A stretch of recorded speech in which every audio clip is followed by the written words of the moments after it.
Seigneur fait des merveilles au milieu de nous. Et il se sert de la louange qui fait partie de sa présence, de l'adoration qu'il chérit par-dessus tout pour nous guérir, pour nous restaurer, pour nous délivrer. Et parfois, il y en a qui se disent que c'est juste pour patienter que nous chantons. Non, nous sommes là pour honorer le nom du Seigneur. Et s'il estime qu'il veut encore plus, eh bien, il va nous demander plus. Alléluia. Donc ne te dis pas la partie des chants est terminée, donc c'est terminé, on va passer directement à la parole. Et tu te demandes pourquoi on n'arrête pas de chanter, de chanter, de chanter. S'il veut l'adoration, eh bien, nous devons lui rendre l'adoration.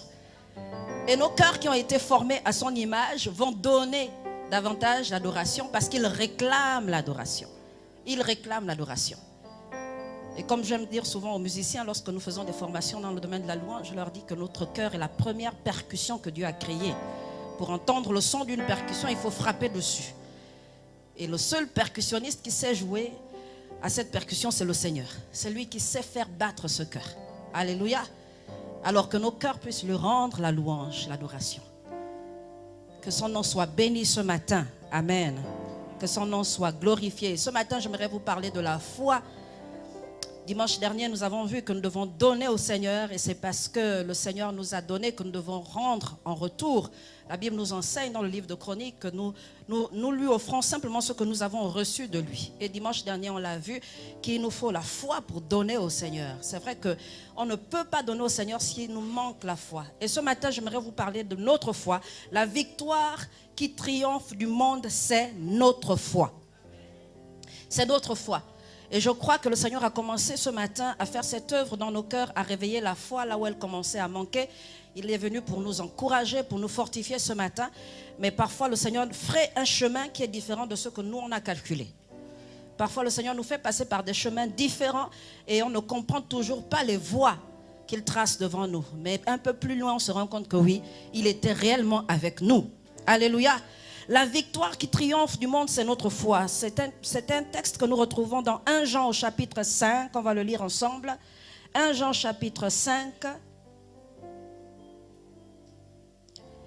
Au verset 4, je vais le lire dans deux versions.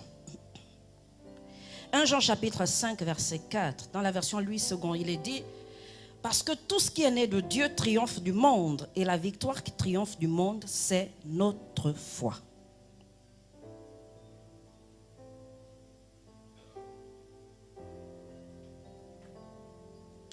Je vais lire dans la version Parole de vie.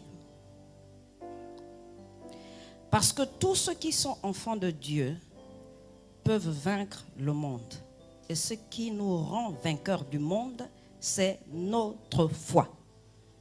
Parce que tous ceux qui sont enfants de Dieu peuvent vaincre le monde.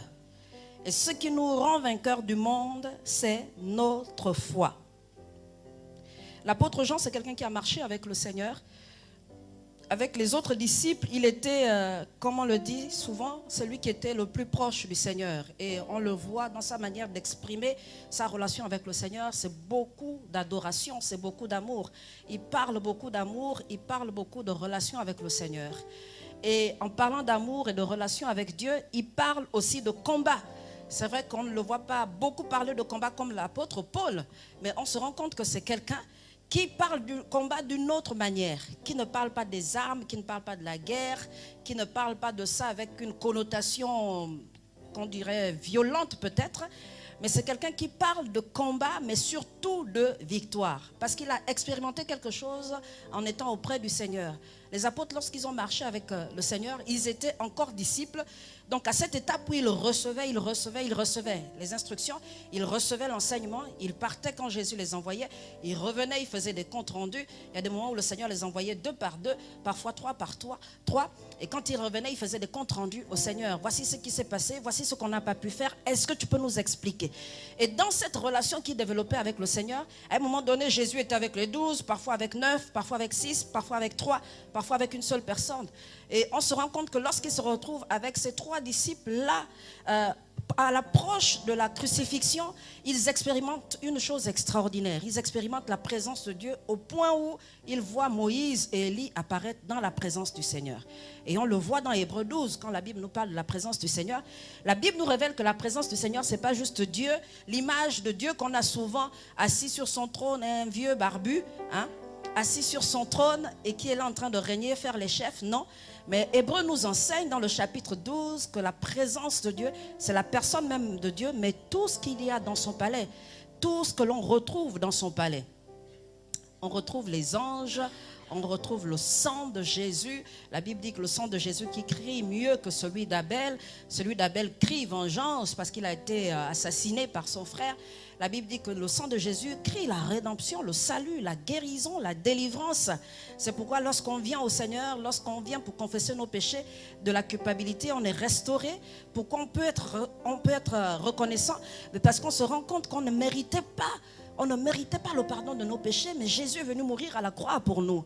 Il est venu se donner entièrement pour nous et aujourd'hui nous sommes pardonnés de nos péchés et nous pouvons être reconnaissants. C'est ce qui fait qu'aujourd'hui un meurtrier est capable de lever ses mains vers le ciel, chanter de joie parce qu'il a expérimenté la puissance du pardon. Et il y a que le sacrifice de la croix qui a rendu parfaite cette œuvre dans nos vies. Ce n'était pas possible. Il y en a aujourd'hui qui vont jusqu'à se suicider. Pourquoi? Parce qu'ils ne trouvent pas le pardon de leurs péchés. Parce qu'ils se culpabilisent. Il y en a aujourd'hui qui ne changent pas de vie parce qu'ils sont dans leur tête condamnés par le diable qui leur dit que ce n'est pas possible que tu changes de vie. Ce n'est pas possible que les gens te voient autrement. Tu es celui-là qui a toujours fait du mal. Tu as tué, tu as volé, tu as vécu peut-être dans la prostitution. Et le diable est toujours en train de ramener ton passé. Et j'aimerais te dire ce matin que l'œuvre de la croix est venue mettre un terme à ton passé. Et pour rentrer pleinement dans ta destinée, il faudrait que tu expérimentes qu'il y a eu un avant et un après la croix de Jésus. Alléluia. Et ce matin, j'aimerais te dire, comme l'apôtre Jean peut le dire, la victoire qui triomphe du monde, c'est notre foi. Mais c'est quoi qu'il y a dans le monde? Là, il nous dit toujours dans un autre texte que n'aimez point le monde ni les choses qui sont dans le monde. Vous ne pouvez pas triompher du monde si vous n'avez pas la foi. Pas seulement la foi en Jésus, pas seulement la foi que l'on retrouve religieusement quand on va à l'église, mais la foi même du Fils de Dieu. Et aujourd'hui, c'est toute la question. Quelle est aujourd'hui la foi que tu as envers le Seigneur? Est-ce que tu viens à l'église parce qu'on t'a parlé de Jésus et tu es venu, tu t'es rendu compte que les gens chantent bien et quand ils chantent là-bas, tu as des frissons? Ça fait du bien, tu ressens quelque chose que tu n'arrives pas trop à exprimer, mais ça ressemble à des frissons, ça se manifeste par des frissons. Est-ce que c'est ce qui te fait revenir à l'église? Est-ce que c'est parce que tu es venu, tu avais un souci, le souci a été réglé, maintenant tu te dis c'est vrai que ce Dieu existe, ou tu as vraiment expérimenté quelque chose de particulier, une relation particulière avec le Seigneur? Qu'est-ce que tu vis au quotidien dans ta relation avec le Seigneur? C'est ce qui va te dire ce qu'est réellement ton niveau de foi aujourd'hui. Quel type de foi tu as? À un moment donné, les disciples, au-delà de tous les miracles qu'ils voyaient Jésus faire, ils ont dit, Seigneur, augmente notre foi. Augmente notre foi, parce que de nous-mêmes, nous ne pouvons pas. Et c'est ce que le Seigneur attend de nous ce matin, de mettre devant la face du Seigneur, de mettre face à la parole de Dieu notre foi. Quel type de foi nous avons? Et Jean nous dit qu'aujourd'hui, on ne peut pas vaincre le monde. On ne peut pas vaincre ce qu'il y a dans le monde. La peur, la culpabilité, tout ce qu'il y a comme méchanceté dans le monde, le train de vie de ce monde, on ne peut pas le vaincre si on n'a pas de foi. Parce que la victoire qui triomphe du monde, c'est notre foi, celle que le Seigneur nous a communiquée. Et la Bible déclare que mon juste vivra par la foi. Et le Seigneur nous l'apprend chaque jour. Il dit que nous vivrons par la foi. On ne peut pas marcher dans le Seigneur, dans la vie chrétienne, si nous ne sommes pas des hommes, des femmes de foi. Ce n'est pas possible. Et lorsqu'on étudie la parole de Dieu, on se rend compte que lorsque Jean parle, il ne parle pas juste des choses qui sont virtuelles. Il ne parle pas des choses qui sont abstraites. Mais c'est quelqu'un qui a véritablement vécu quelque chose avec le Seigneur. Et vous allez voir la différence entre tous ceux qui ont écrit. Et même quand on parle de fait de trier les livres au niveau de la Bible nous enseigne qu'il y en avait tellement d'écritures qu'on a dû scinder. On a fait une séparation, on a dit on va mettre cela. Pas parce que les autres n'avaient pas des choses importantes, non, mais Jésus a fait tellement de choses qu'on ne pouvait pas les contenir dans un livre, même pendant des tomes et des tomes et des tomes. Et parmi les livres qui ont été sélectionnés, on a pris le livre de Jean, 1 Jean. Et on s'est dit, c'est pour montrer à l'Église ce modèle d'amour, ce modèle d'attachement au Seigneur, c'est important que l'on prenne les écrits de Jean. Parce que Jean était quelqu'un qui était proche du Seigneur. Jean était quelqu'un qui marchait avec le Seigneur. Et quand on lit le livre de l'Apocalypse, on se rend compte aussi de la dimension de relation qu'il avait avec le Seigneur. C'est le seul disciple à qui le Seigneur a révélé l'Apocalypse, qui est un livre extraordinaire, qui prépare à l'Église au retour du Seigneur. Et là, quand on étudie aussi l'évangile même de Jean, on se rend compte que c'est quelqu'un qui met l'accent sur la personne de Jésus, l'arrivée de Jésus au milieu du peuple, pour marquer un temps fort, pour montrer au peuple d'Israël comment est-ce qu'on passe de l'ancienne alliance à la nouvelle. Et on voit avec Jean-Baptiste, lorsqu'il est là dans le désert, en train d'annoncer au peuple d'Israël que l'agneau de Dieu, ça y est, celui qu'on était en train d'attendre depuis des générations et des générations est enfin arrivé. Maintenant, il faudrait que vous veniez pour vous repentir, pour changer de vie, parce que nous passons à une autre étape de notre génération. Nous passons à une autre étape de notre histoire. Il faut maintenant que vous puissiez changer de vie, changer de mentalité, que vous abandonniez vos travers, que vous abandonniez vos vices et que vous puissiez suivre l'agneau de Dieu qui ôte le péché du monde. Et lorsque Jean détaille ces différentes histoires dans la parole de Dieu et dans ce livre d'évangile, on rencontre aussi une histoire dans le livre au chapitre 5, on peut le lire ensemble, Jean chapitre 5. C'est l'histoire de la piscine de Bethesda où il y avait tellement de malades qu'il fallait être un vaillant, quelqu'un de fort mentalement pour vivre la guérison, pour expérimenter la guérison. Jean chapitre 5.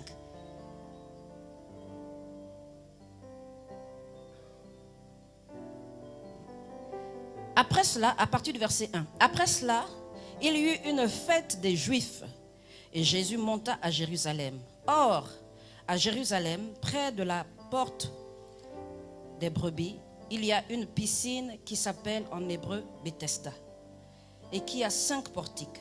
Sous ces portiques étaient couchés en grand nombre des malades, des aveugles, des boiteux, des paralytiques qui attendaient le mouvement de l'eau. Car un ange descendait de temps en temps dans la piscine et agitait l'eau. Et celui qui descendait le premier, après que l'eau avait été agitée, était guéri, quelle que fût sa maladie. Là se trouvait un homme malade depuis 38 ans. Jésus, l'ayant vu coucher et sachant qu'il était déjà malade depuis longtemps, lui dit, « Veux-tu être guéri ?» Le malade lui répondit, « Seigneur, je n'ai personne pour me jeter dans la piscine quand l'eau est agitée. Et pendant que j'y vais, un autre descend avant moi. Lève-toi, lui dit Jésus, prends ton lit et marche. » Aussitôt cet homme fut guéri. Il prit son lit et marcha. C'était un jour de sabbat. Les Juifs dirent donc à celui qui avait été guéri, « C'est le sabbat, il ne t'est pas permis d'emporter ton lit. » Il leur répondit, « Celui qui m'a guéri m'a dit, prends ton lit et marche. » Ils lui demandèrent, « Qui est l'homme qui t'a guéri, qui t'a dit, prends ton lit et marche ?» Mais celui qui avait été guéri ne savait pas qui c'était, car Jésus avait disparu de la foule qui était en ce lieu. Depuis, Jésus le trouva dans le temple et lui dit, « Voici, tu as été guéri, ne pêche plus, de peur qu'il ne t'arrive quelque chose de pire. » Cet homme s'en alla et annonça aux Juifs que c'était Jésus qui l'avait guéri.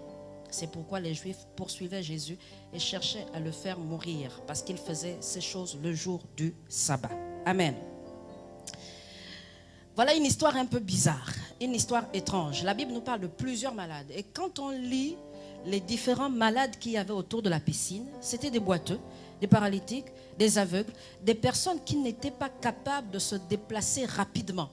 Sauf que dans cette affaire de guérison, il fallait être rapide. C'est vraiment bizarre. Dieu fait des choses bizarres avec des gens bizarres. Autour de la piscine, il y a des gens qui ne peuvent pas marcher, mais qui doivent tout faire, qui doivent courir pour se retrouver dans la piscine pour être guéris. Il y a des gens qui ne voient pas, mais qui doivent se retrouver dans la piscine. Et là, Jésus arrive, c'est un jour de sabbat, comme la parole de Dieu le dit, et il voit quelqu'un qui est là, malade. La Bible dit qu'il était malade depuis 38 ans. Je ne sais pas combien de temps il avait mis autour de cette piscine. Toujours est-il qu'il était malade depuis près de 40 ans. Et Jésus vient, et Jésus, la Bible dit que Jésus lui pose la question parce qu'il est surpris que cet homme soit malade depuis autant de temps et qu'il ne soit toujours pas guéri. Jésus ne comprend pas que le Seigneur libère la grâce de la guérison. Un ange descend, il agite l'eau et à chaque fois il y a quelqu'un qui est guéri, mais que cet homme soit toujours malade. C'est peut-être comme toi ce matin, tu viens à l'église tous les dimanches, tu repars chez toi, tu reviens le dimanche d'après, tu repars chez toi et tu repars toujours avec le même problème. Et Jésus te pose la question qu'il a posée à cet homme, est-ce que tu veux vraiment être guéri? Jésus, la Bible dit, Jésus, sachant qu'il était malade depuis longtemps, lui demande, mais enfin, entre nous, est-ce que tu veux vraiment être guéri? En fait, qu'est-ce que tu attends autour de la piscine? Puisque l'ange est en train d'agiter l'eau, il y en a d'autres qui sont déjà guéris. Et toi, ça fait longtemps que tu es malade. Qu'est-ce que tu veux exactement? Et cet homme ne répond même pas à la question de Jésus. Vous allez vous rendre compte qu'il ne répond pas. Hein? Il dit à Jésus, non, mais tout le monde ici est méchant contre moi. Tu as vu l'autre là, la dernière fois, c'est lui qui a été guéri. Il y a ses amis qui se sont organisés, ils l'ont jeté dans la piscine. Hein? Tel autre, c'est sa soeur qui était là avec une organisation. C'est pareil, on l'a jeté dans la piscine. Moi, ici, il n'y a personne pour me jeter dans la piscine. Et quand je te dis personne, c'est personne. C'est pourquoi je suis là depuis longtemps. Le type a choqué Jésus. Vous allez remarquer qu'à chaque fois que Jésus opérait un miracle, à chaque fois, il enseignait les gens.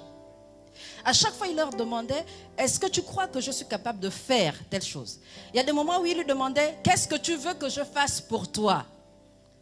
Parfois, il disait à la personne qui devait être guérie, si tu crois, tu verras la gloire de Dieu. Ou quelqu'un qui attendait le miracle, pour Lazare par exemple, il dit à ses sœurs, si tu crois, ne t'ai-je pas dit que si tu crois, tu verras la gloire de Dieu. Donc à chaque fois que Jésus opérait un miracle, il enseignait toujours. Parce que la parole de Dieu est plus importante que le miracle que vous expérimentez. C'est plus important, bien-aimé. C'est bien de venir à l'église pour rechercher des miracles, rechercher des guérisons. Ce n'est pas plus important que la parole de Dieu. Parce que lorsque vous serez dans l'épreuve, c'est la parole de Dieu qui sera votre secours. C'est la parole de Dieu qui sera votre soutien. Il y en a qui ont expérimenté des miracles, qui sont partis, qui ont perdu même la foi par la suite. Pourquoi? Parce qu'il n'y avait pas de fondation. Il n'y avait pas la parole de Dieu là, assise dans leur vie. Et Jésus, à chaque fois, passait son temps à enseigner. Mais vous allez vous rendre compte que pour celui-là, quand il répond au Seigneur, le Seigneur lui dit non, ramasse ton désordre là, prends ton lit, vas-y, marche. Et le type est parti. Et même quand il part, il va dire aux gens, il y en a qui sont autour, là, qui sont souvent, quand ils se rendent compte que le Seigneur vous a béni, mais dit, mais pourquoi toi aussi Dieu t'a béni? Un jour de sabbat, ces gens-là le connaissaient, puisqu'ils le voient debout. Ils le connaissaient. Mais qui t'a permis de prendre ton lit le jour du sabbat? Donc vous étiez conscient que je pouvais prendre mon lit en fait. Qui t'a permis de prendre ton lit le jour du sabbat? Les jours qui sont passés avant le sabbat, il n'était pas debout. Personne ne s'est occupé de lui. Mais le jour où il se rend compte qu'il est debout, c'est un jour de sabbat. Il n'a pas le droit d'être guéri le jour du sabbat. Et ce sont des gens qui ont vu Jésus. Vous savez, il y a des gens qui ont vu Jésus faire ce miracle. Qui sont allés à la synagogue dire aux anciens que ça y est, il a encore fait un miracle. Et c'est le jour du sabbat qu'il a fait. Et donc ils font exprès de poser la question au type, mais qui t'a permis de prendre ton lit le jour du sabbat? Lui aussi perdu dans l'affaire, il cherche Jésus. Non, mais la personne n'est plus là. À un moment donné, il voit Jésus apparaître, il dit, c'est le type là qui m'a guéri. C'est lui qui m'a dit de prendre mon lit et de marcher. Et j'ai marché. Et vous vous rendez compte qu'au-delà de sa situation, c'est quelqu'un qui, malgré le nombre d'années qu'il a passé dans la maladie, il avait une petite dose de foi en lui. Que Jésus te dise, prends ton lit et marche, il faut que tu le veuilles. Il faut que tu le veuilles, bien-aimé. On pourra toujours crier. Hein? Pour ceux qui passent par des délivrances, je sens l'oppression dans ma vie, je ne dors pas bien. Hein? Dans ma vie, ça ne marche pas. Je vous assure, on pourra toujours prier. Si vous n'avez pas la foi, votre situation ne va pas changer. La foi des autres n'est pas une roue de secours. Non, dis à ton frère que ma foi n'est pas une roue de secours pour toi. Ma foi n'est pas une roue de secours. Donc arrête d'utiliser ma foi. Il faut lui dire ça. Arrête d'utiliser ma foi.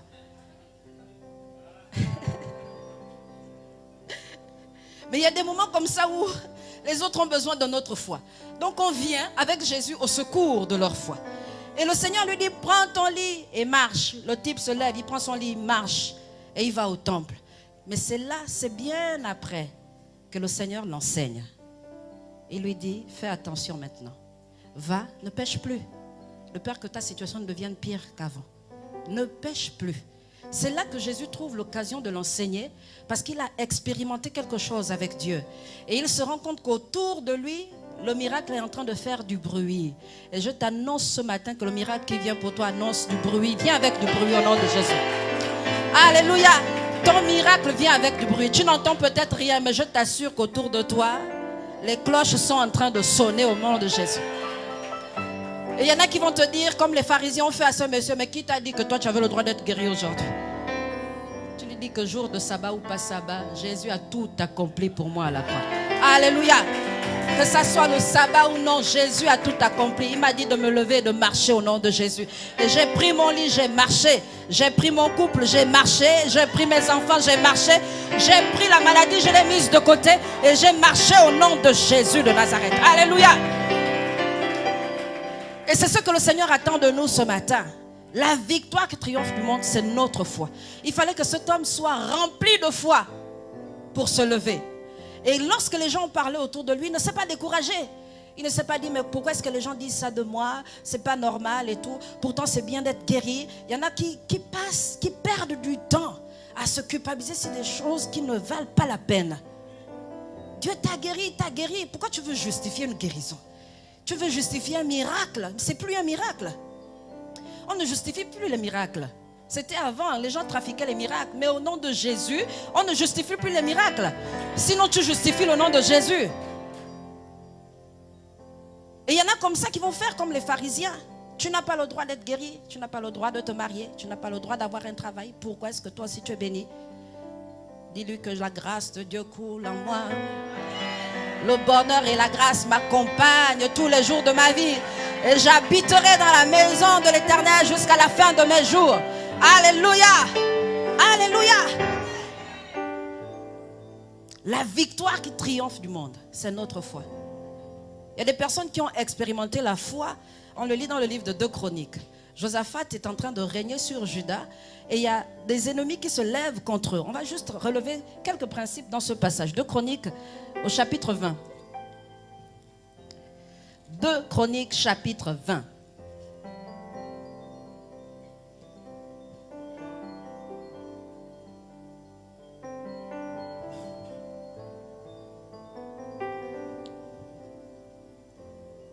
Chroniques chapitre 20.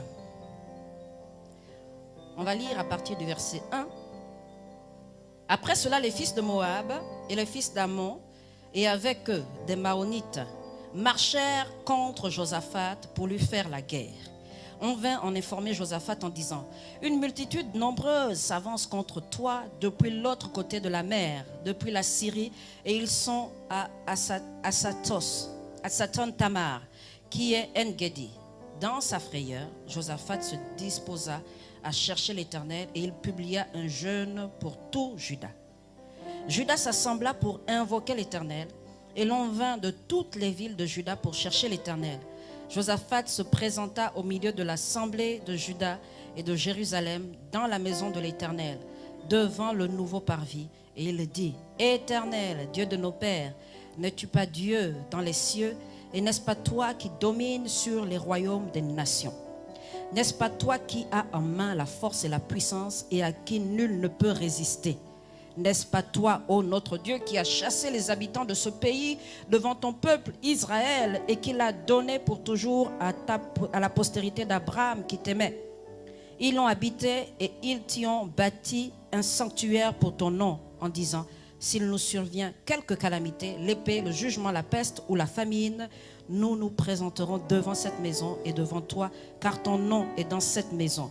Nous crierons à toi du sein de notre détresse et tu exauceras et tu sauveras. Maintenant, voici les fils d'Ammon et de Moab et ceux de la montagne de Séhir, chez lesquels tu n'as pas permis à Israël d'entrer quand il venait du pays d'Égypte, car il s'est détourné d'eux et ne les a pas détruits. Les voici qui nous récompensent en venant nous chasser de ton héritage dont tu nous as mis en possession. Ô notre Dieu, n'exerceras-tu pas tes jugements sur eux? Car nous sommes sans force devant cette multitude nombreuse qui s'avance contre nous et nous ne savons que faire, mais nos yeux sont sur toi. Tout Juda se tenait debout devant l'Éternel avec leurs petits-enfants, leurs femmes et leurs fils, Alors l'Esprit de l'Éternel saisit au milieu de l'assemblée Jacaziel, fils de Zacharie, fils de Benaja, fils de Jéiel, fils de Matitia, lévite d'entre les fils d'Azaph. Et Jacaziel dit, soyez attentifs, tous Juda et habitants de Jérusalem, et toi, roi Josaphat. Ainsi vous parle l'Éternel, ne craignez point et ne vous effrayez point devant cette multitude nombreuse, car ce ne sera pas vous qui combattrez, ce sera Dieu.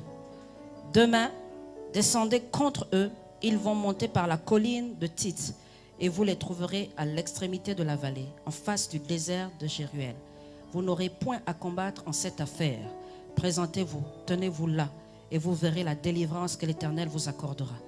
Juda et Jérusalem, ne craignez point et ne vous effrayez point. Demain, sortez à leur rencontre et l'Éternel sera avec vous. Amen. Alléluia. Voici Josaphat qui est angoissé parce que ses ennemis se lèvent contre lui. Et il rappelle au Seigneur. Lorsqu'il parle au Seigneur, il lui rappelle que ce n'est pas toi, l'Éternel, le grand Dieu, celui qui est élevé. N'es-tu pas Dieu dans les cieux? Et n'est-ce pas toi qui domines sur tous les royaumes des nations? Ça, c'est le verset 6. Verset 7. N'est-ce pas toi, ô notre Dieu, qui a chassé les habitants de ce pays devant ton peuple d'Israël et qui l'a donné pour toujours à la postérité d'Abraham qui t'aimait? Ils l'ont habité et ils t'ont bâti un sanctuaire pour ton nom. Alors que Josaphat est en pleine épreuve, il se présente devant le Seigneur et il se met dans le jeûne et la prière. La Bible déclare que tout le peuple, comme un seul homme, les gens sont partis de toutes les villes et ils ont répondu à cette convocation solennelle. Ils se sont tous mis dans le jeûne et la prière. Et là, Josaphat élève le nom du Seigneur. Il élève, il glorifie le nom du Seigneur. Il rappelle à Dieu qui il est. Il est en train de louer le Seigneur en plein milieu d'épreuves. Et c'est ce que la Bible nous enseigne. Dieu se lève et ses ennemis se dispersent. Quelles que soient les tribulations dans lesquelles tu es, lorsque tu ouvres la bouche pour élever le nom du Seigneur, c'est comme lorsqu'on est dans un avion, vous savez, ça dépend du regard qu'on a. Quand vous êtes dans un avion, le monde est tout petit à vos pieds. C'est pareil lorsqu'on élève le nom du Seigneur Jésus. Lorsqu'on glorifie le Seigneur, nos difficultés, nos épreuves deviennent tellement petits. Ça devient tellement petit en face du nom de Jésus qu'on se sent fort. Le Seigneur fortifie notre foi. Le Saint-Esprit fortifie notre foi. Et comme la Bible dit, durcit notre front en face de nos adversaires. Et là, Josaphat est en train de glorifier le Seigneur. Il élève le Seigneur au milieu de l'épreuve. Il élève le niveau de sa foi. Et il vient déclarer d'abord dans la présence de Dieu. Il rappelle que Dieu est Dieu, qu'il est grand au-dessus des cieux. C'est lui qui règne dans les cieux. Et la deuxième chose qu'on voit dans ce texte, c'est qu'il recherche la pensée du Seigneur. Après avoir rappelé au Seigneur qui il était. Au verset 9, la Bible dit qu'il parle de la fidélité de Dieu dans sa maison. S'il nous survient quelque calamité, l'épée, le jugement, la peste ou la famine, nous nous présenterons devant cette maison et devant toi, car ton nom est dans cette maison. Il y a une puissance lorsque nous prions ensemble, bien-aimés. Ne négligez pas les temps de prière en communauté. Que ce soit dans les églises en famille ou le jeudi soir, ne négligez pas les temps que nous avons ensemble. La Bible déclare que deux valent mieux qu'un. Et Josaphat rappelle au Seigneur qu'on a fait une alliance avec toi dans cette maison. Et toutes les fois qu'on sera criblé, toutes les fois qu'on sera dans l'épreuve, à chaque fois qu'on se tiendra là dans cette maison, tu exauceras notre prière. Tu entendras nos cris et tu agiras. Et autre chose que l'on voit dans ce texte au verset 15, il dit que c'est Dieu qui combat pour nous. Il dit, lorsque cet homme déclare cette parole prophétique, il rappelle à Israël que ces combats sont les combats de l'Éternel. Il dit, c'est Dieu qui combattra pour vous. Dans cette affaire, gardez le silence. C'est Dieu lui-même qui va combattre pour vous. Et c'est ça la foi. La foi, c'est lorsque nous demeurons dans le repos face à une situation difficile et que nous rappelons simplement la parole de Dieu. Nous rappelons les promesses de Dieu. Nous rappelons l'alliance que nous avons avec Dieu. Lorsque le roi Ézéchias était près de la mort, Ésaïe est venu lui annoncer de la part du Seigneur. Il lui a dit, le Seigneur m'a dit de te dire qu'il faut que tu donnes des ordres. Organise ta maison parce que ton temps est terminé. Maintenant, tu vas mourir. La Bible déclare que quand Ésaïe sort de la chambre du roi, Ézéchias se retourne contre le mur et il parle au Seigneur. Il dit à Dieu que quand tu promènes tes regards sur la terre, quand tu regardes tout le peuple d'Israël, qui parmi le peuple d'Israël te loue comme moi je te loue? Si tu m'enlèves de la terre, qui va te louer comme moi je te loue? Qui va te célébrer comme moi je te célèbre? Qui va te rendre les hommages comme moi je te rends les hommages? Tu ne peux pas m'enlever maintenant de la terre. Il rappelle au Seigneur l'alliance d'adorateur qu'il a avec lui. Il rappelle à Dieu que sa priorité c'est l'adoration et que lui il est là pour lui rendre l'adoration. Il est un adorateur qu'il recherche. Et il dit au Seigneur, moi tu ne peux pas m'enlever de la terre. Parce que quand tu regardes autour de moi, il n'y a personne pour te rendre les hommages que je te rends. Bien-aimé, il y a une puissance dans l'adoration. Le Seigneur est sensible à l'adoration. Ce n'est pas juste chanter des chants. Ce n'est pas juste élever les mains et puis répéter les mêmes paroles que les autres. Non, c'est consacrer sa vie au Seigneur. Et dire à Dieu qu'il n'y a personne sur la terre que tu peux trouver qui t'aime comme moi je t'aime. Ce n'est pas possible. Donc tu ne peux pas m'enlever maintenant. Tu as encore besoin de moi sur la terre maintenant. Et c'est pareil pour vous. Le Seigneur a encore besoin de vous sur la terre. Il a encore besoin de vous dans vos familles. Il a encore besoin de vous pour votre destinée, la destinée de vos enfants, des enfants de vos enfants. Et ce matin, c'est ce que Dieu te dit. Élève ton niveau de foi. Rappelle à Dieu ton alliance. Au milieu de l'épreuve, rappelle à Dieu l'alliance que tu as faite avec lui. Et Josaphat n'a pas combattu dans cette affaire. Le Seigneur a dispersé leurs ennemis. Au départ, c'était des gens qui avaient péché contre le Seigneur. Le Seigneur leur a demandé d'exterminer tous les peuples qu'ils devaient trouver. Et par compassion, ils se sont dit, bon, on va laisser tel autre peuple. Au final, ce sont des gens qui se sont retournés contre eux. Et même quand tu es dans le péché, le Seigneur, alors que tu t'humilies, comme ils l'ont fait, ils ont porté le sac et la cendre, se sont mis dans le jeûne et la prière. Alors que tu t'humilies dans la présence du Seigneur, il change le bien en mal. Alléluia. Et peut-être qu'il y en a qui se sont trompés aujourd'hui. Il y en a parmi vous peut-être qui ont pris de mauvaises décisions, qui ont fait de mauvais choix. Et le Seigneur te dit ce matin que comme le GPS, il recalcule la trajectoire. Il recalcule la trajectoire de ta destinée ce matin. Mais ta vie est entre les mains du Seigneur. Ta vie est entre les mains du Seigneur. Mais nourris ta foi. Nourris ta foi. Comme ils l'ont fait, ils sont repartis dans la présence du Seigneur. Nourris ta foi. La victoire qui triomphe du monde, c'est notre foi, mais cette foi doit être entretenue. L'apôtre Paul dit à Timothée que fais attention, dans les temps de la fin, les gens vont se donner une foule de docteurs. Parce que les gens de plus en plus vont rechercher les enseignements qui font du bien à leur âme. Pendant que vous serez en train de prêcher, il y en a qui vont chercher ailleurs, qui vont aller de docteur en docteur, d'enseignant en enseignant. Et aujourd'hui, on le voit avec Internet. Beaucoup de personnes se mettent sur Internet et ils ont tellement d'enseignants sur Internet aujourd'hui que leur âme est polluée par plusieurs choses. Et quand vous revenez à l'église tous ensemble, vous n'êtes plus au même niveau. Et les gens sont en train de se demander pourquoi ça ne va pas dans leur vie. Parce qu'ils se sont donné une foule de docteurs. Ils entendent plein d'enseignements et se retrouvent eux-mêmes dans la confusion. Parce que le Seigneur leur a déjà parlé. Imaginez que Josaphat n'obéissait pas à la parole prophétique qui avait été libérée. S'il n'obéissait pas à cette parole prophétique, il n'allait pas expérimenter la victoire face à ses ennemis. Mais ils ont obéi à la parole qui leur a été donnée. Ils ne sont pas allés chercher ailleurs. Ils ne sont pas allés tourner et chercher la parole qui devait faire du bien à leur âme. Le Seigneur, lorsqu'il veut nous délivrer d'une situation, il ne vient pas pour répondre à nos désirs, parce qu'ils sont attachés à la chair. Il vient répondre à nos besoins. Ce que lui il juge nécessaire pour nous, pour notre vie, pour la situation que nous sommes en train de traverser. Et donc Dieu va te donner la parole qu'il te faut.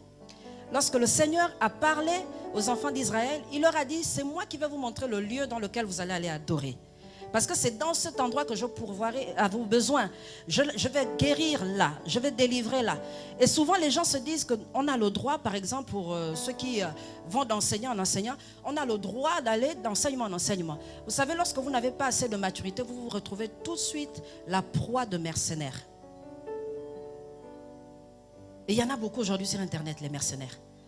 Des gens, vous vous demandez, comme dans la semaine, le pasteur Sosten a envoyé à tous les leaders qui gèrent le culte une vidéo dans laquelle quelqu'un était en train de baigner des gens. C'est une église et il est en train de verser du soda sur les gens pour oindre d'onction. Je ne sais même pas s'il faut appeler ça l'onction.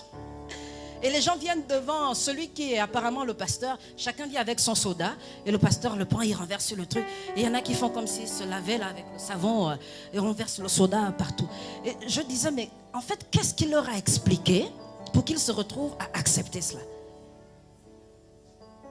Mais vous vous dites que non, mais c'est rien. Mais à force d'écouter quelqu'un, il y a un transfert d'esprit. Il vous transfère son esprit. Et vous allez croire aux choses auxquelles vous ne croyez pas avant.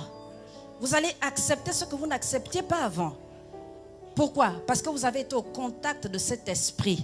Et à un moment donné, les barrières ont été baissées. Et il a trouvé la porte. Et ça vient ébranler votre foi. Ça vient déraciner ce qui a été planté. Et à un moment donné, on devient, nous les leaders, un peu comme les pompiers. Il faut venir remonter, comme les médecins font là. Si le cœur s'est arrêté, il faut aller. Il faut relancer le cœur. Les poumons, quand ce sont les poumons, etc. Quel que soit l'organe qui a été touché. On ressemble un peu aux pompiers. Quand ça ne va pas, il faut réagir. Il faut faire de suite. Il faut faire. Parce qu'on ne se sent pas bien. J'ai besoin de mon leader. Sauf que le leader t'a donné une parole. Toi, tu es allé chercher sur Internet autre chose parce que tu n'étais pas d'accord avec ce que le leader t'a dit. Aujourd'hui, votre foi ne peut pas être enracinée. Elle ne peut pas être forte si vous ne demeurez pas dans la parole que le Seigneur vous donne. C'est pour cela que le Seigneur a dit au peuple d'Israël, quand ils sont sortis d'Égypte, que c'est moi qui vais choisir votre lieu où vous allez m'adorer. Parce que je sais ce que je veux vous donner. Je sais là où je veux vous amener et le type d'enseignement pour vous amener à atteindre ces objectifs. Ce matin, quel genre de foi tu as? Avec quoi tu nourris ta foi? C'est le moment de faire le point et dire au Seigneur, comme les disciples l'ont dit, augmente notre foi. Dans une autre version, il demande au Seigneur de leur donner la foi que lui il avait. Seigneur, donne-nous la foi que tu as. Donne-nous de voir le Père comme toi tu vois le Père. Donne-nous de voir au-delà de ce que nos yeux physiques peuvent voir. Donne-nous d'expérimenter plus, mais avec ce que toi tu as. La foi du Fils de Dieu. C'est cette foi qui nous permet de tenir dans le mauvais jour. C'est cette foi qui nous permet de vaincre le malin. Alléluia. Alléluia. Et le Seigneur te le dit ce matin. Tu peux être face à la désolation, face à la maladie, face à l'oppression. La victoire qui triomphe du monde, c'est ta foi, mais ça dépend de la foi que tu as. Et ce matin, ce que Dieu attend de toi, c'est que tu passes ta foi au peigne fin, en face de la parole. Parce que la Bible nous enseigne que la parole de Dieu, elle instruit, elle juge, elle corrige, elle redresse. C'est-à-dire que lorsque tu médites la parole de Dieu, personne n'a besoin de te dire que ce que tu fais est mauvais ou bien. Lorsque tu médites la parole de Dieu, la Bible dit qu'il y a tout un mystère, toute une puissance dans cette parole. Et elle est en face de toi comme un juge, en train de peser, en train de juger. Elle juge les pensées, les sentiments du cœur. Elle est là en train de te dire que telle chose que tu as faite n'est pas bon. Ce que tu as fait, c'est bien. Je t'encourage, mon fils. Et la parole de Dieu a ce rôle-là, de fortifier notre foi, de nous relever lorsque nous sommes dans le mauvais jour. Et lorsque nous sommes dans le mauvais jour, le Saint-Esprit, justement, il va puiser en nous la parole que nous avons reçue avant de vivre cette situation. Donc, il faut qu'il trouve quelque chose en nous. Le Saint-Esprit ne vient jamais pour inventer des choses, vous savez. La Bible dit qu'il va nous rappeler. Donc il vient toujours pour vous rappeler ce que la Bible dit. Il vous rappelle ce que la parole de Dieu dit pour chacune des situations. Parce que dans la parole de Dieu, il y a une solution pour chaque situation. Il y a une destinée qui est là en nous, que nous devons construire, que nous devons atteindre. Et dans la parole de Dieu, le Seigneur a aligné des clés, étape par étape. Et le Saint-Esprit, lui, à chaque étape, vient rappeler que pour ce temps que tu traverses, il faut que tu mettes en application ce module. Ça fonctionne comme ça. Il faut que tu prennes le module que tu as appris en plein séminaire. Il faut que tu prennes le module du dimanche 3. Le Saint-Esprit fonctionne de cette manière. Et ce matin, le Seigneur veut réveiller notre foi. Mais il veut surtout la sanctifier et nous communiquer la foi du Fils de Dieu. Alléluia. La foi du Fils de Dieu. Et j'aimerais que tu te tiennes debout là où tu es. Nous allons prier ensemble et faire comme les disciples, dire au Seigneur, donne-nous ta foi. Donne-nous la foi du Fils de Dieu. Parce que la victoire qui triomphe du monde, c'est notre foi. Mais donne-nous cette foi que tu as. La foi du Fils de Dieu. Tel tu es, tel nous sommes. Et ce matin, nous voulons te ressembler. Nous voulons être semblables à toi. Alors donne-nous, Seigneur, d'être semblables à toi. Là où tu es, tu peux élever simplement ta voix. Élever ces paroles vers le Seigneur et dire au Seigneur, oui, Père éternel, je viens devant toi ce matin et je veux avoir la foi du Fils de Dieu. Je veux triompher dans cette situation que je traverse. Je veux, Seigneur, oh Dieu, te ressembler alors que la tempête pouvait se lever, que tu étais dans la paix. Je veux être dans la paix, Seigneur, comme toi tu l'étais. Je ne veux pas m'agiter, Seigneur. Le roi Josaphat s'est tourné vers toi, Père très saint. Il a eu la bonne attitude en allant dans le jeûne et la prière. Donne-moi la bonne attitude. Donne-moi la foi du Fils de Dieu ce matin. Alors élève ta voix et prie. Prie ce matin.